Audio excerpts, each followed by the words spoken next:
انتم تعرفوا مليح باللي لو كان نحسبوا سكو لو Qatar a dépensé comme argent, والله العاد راح نخلعكم. l'Algérie a dépensé beaucoup plus dans des secteurs beaucoup moins importants, mais elle a récolté des résultats catastrophiques. Et je vous le Qatar, comme il a dépensé cet argent, vous allez être étonnés. Yani avec des moyens, ce que le Qatar est en train de faire, l'Algérie aurait pu le faire. Je vous le dis comme sincèrement, quand nous étions riches avant le choc pétrolier 2014, de 2008 à 2014, l'Algérie avait tous les moyens nécessaires pour organiser une Coupe du Monde. باش نتفاهموا مليح. Attends comme un exemple, les stades du Qatar, les 8 stades qui vont abriter la Coupe du Monde de 2022, qui sera organisée entre novembre et décembre 2022. Encore une fois, 6 de ces 8 stades ont été utilisés pour la Coupe arabe. Ça a coûté au Qatar 6 milliards et demi de dollars. 6 milliards et demi de dollars. L'Algérie, l'autoroute Est-Ouest, صرفنا عليها قريب 14 milliards de dollars. C'est-à-dire que l'autoroute Est-Ouest a coûté 2 fois plus que les 8 stades que le Qatar a construits. Tu vois, les stades que le Qatar a construits, c'est des stades hyper chers. Il y a même le meilleur des stades qataris a coûté plus de 1,2 milliard de dollars.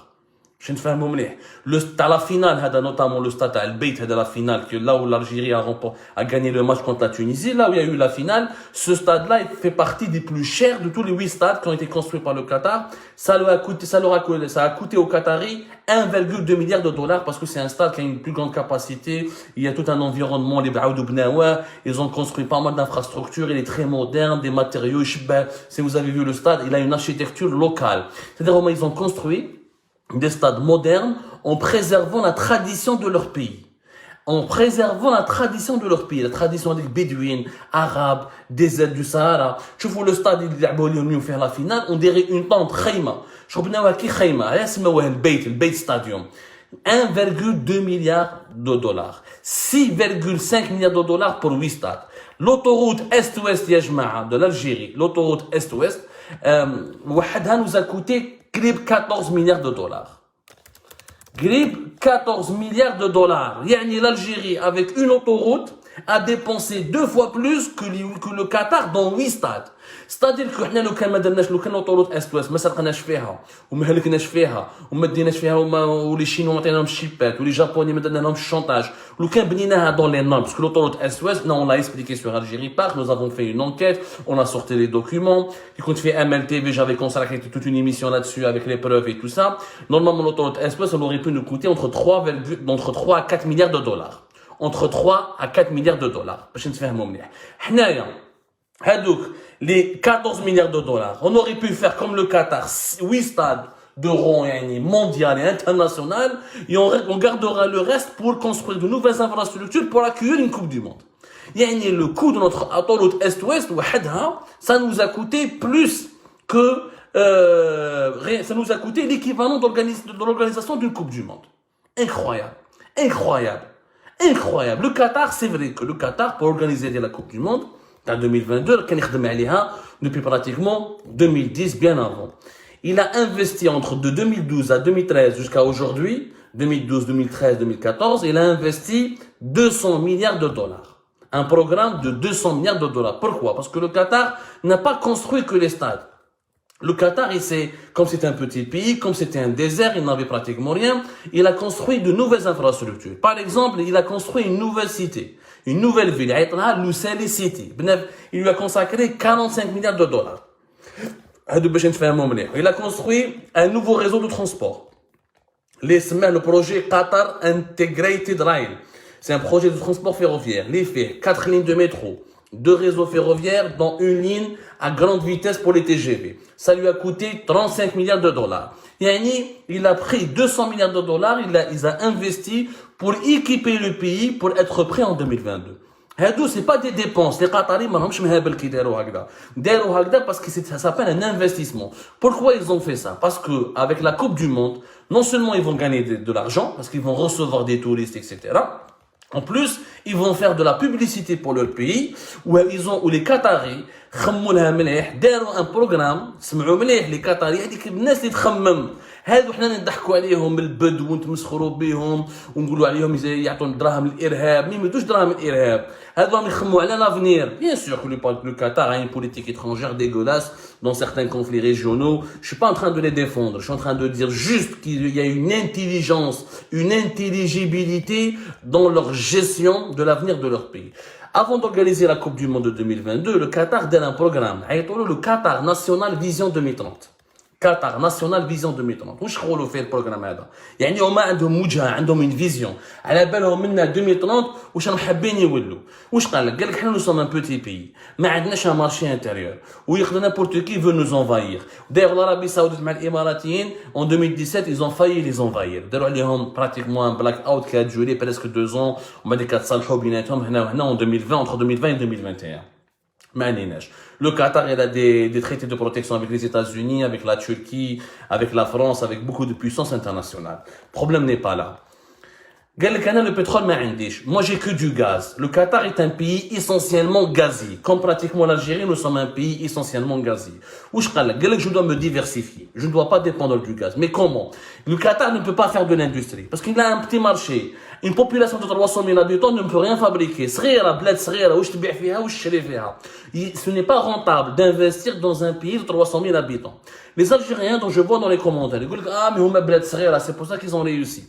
Avoir une petite population, c'est un défaut, c'est un désavantage. Ce n'est pas un atout.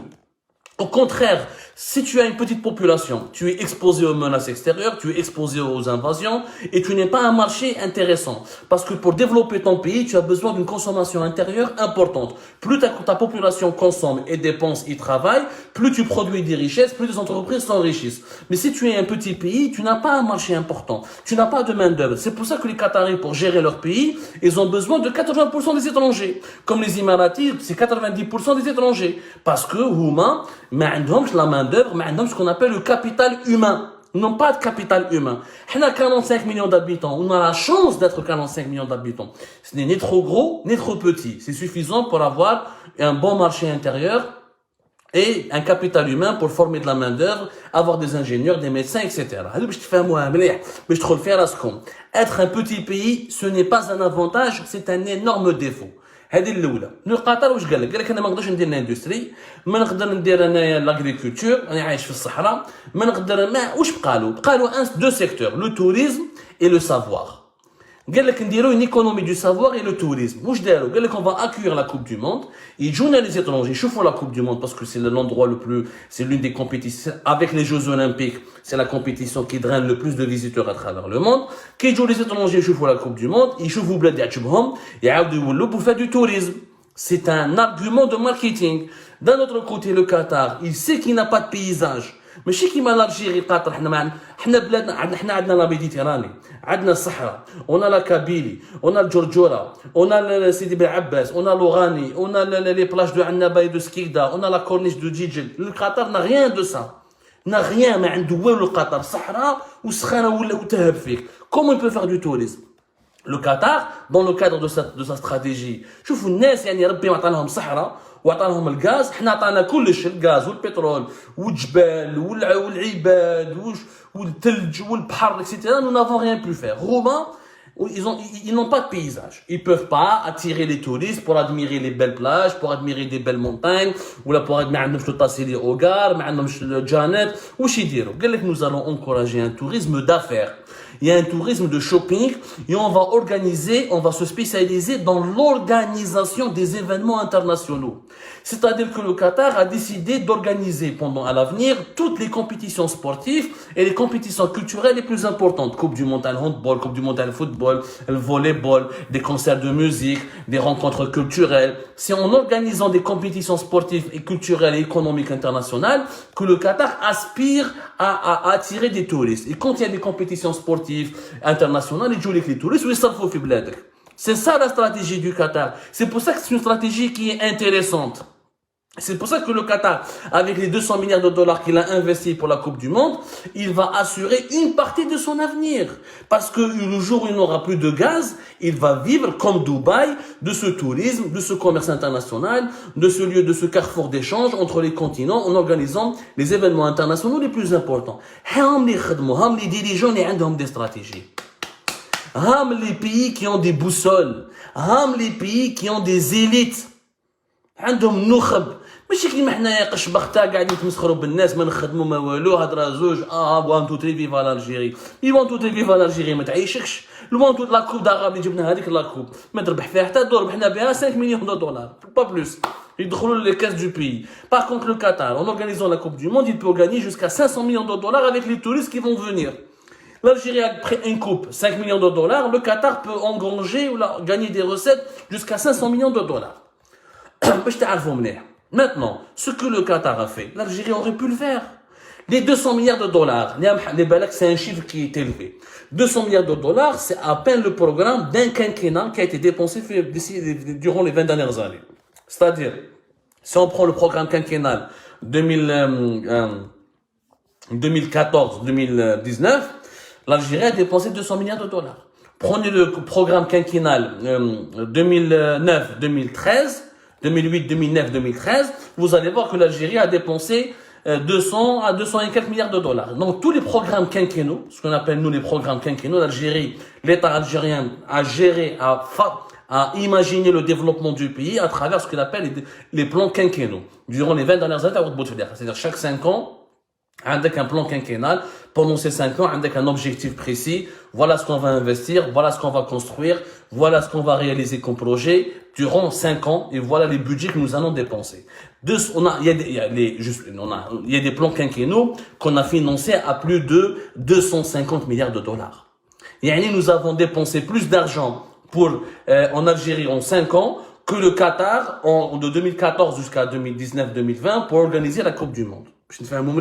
200 milliards, et pourtant nous n'avons pas les infrastructures que le Qatar a. Bien sûr, après on peut pas comparer, tout n'est pas comparable. Le Qatar, nous sommes 45 millions d'habitants, on est obligé d'importer du lait, de l'électricité n'est pas vendue à son propre prix, le gaz en Algérie n'est pas consommé à son propre prix, on importe les céréales, on importe beaucoup pour se nourrir, mais quoi qu'il arrive, avec les réserves de change que nous avions, on aurait pu, l'Algérie n'avait pas besoin de construire, de bâtir, pour organiser une Coupe du Monde, t'as pas besoin d'avoir 200 milliards de dollars. Je te fais un moment. L'Afrique du Sud, en 2010, elle a dépensé 4 milliards et demi. 4 milliards et demi de dollars. Rien qu'avec les recettes du tourisme, elle a gagné plus de 300 millions de dollars. Après, les Sud-Africains, nous avons perdu 1,5 milliard de dollars que nous n'avons pas récupérés, mais réellement l'Afrique du Sud les a récupérés avec ce qu'on appelle le soft power. L'Afrique du Sud s'est imposé pour le moment comme le seul pays africain qui a organisé la Coupe du Monde, comme un pays réconcilié avec son histoire, comme un pays africain fier de lui-même, comme un pays africain qui a du talent, comme une puissance émergente. Et ça n'a pas de prix. Ça a une valeur inestimable dans l'histoire d'un pays parce qu'elle peut lui permettre d'ouvrir plus tard des perspectives importantes. Donc, et d'un chef pour l'Afrique du Sud avec 4 milliards et demi de dollars à construire à organiser la Coupe du Monde. L'Algérie avec peut-être 8 ou 9 ou même 10 milliards. Franchement, avec les 14 milliards de dollars que nous avions consacrés à l'autoroute Est-Ouest, l'Algérie aurait pu organiser la Coupe du Monde. Facilement. On aurait pu construire 8 stades, des infrastructures, une autoroute te coûte 3-4 milliards de dollars. Elle ne peut pas te coûter 14 milliards de dollars.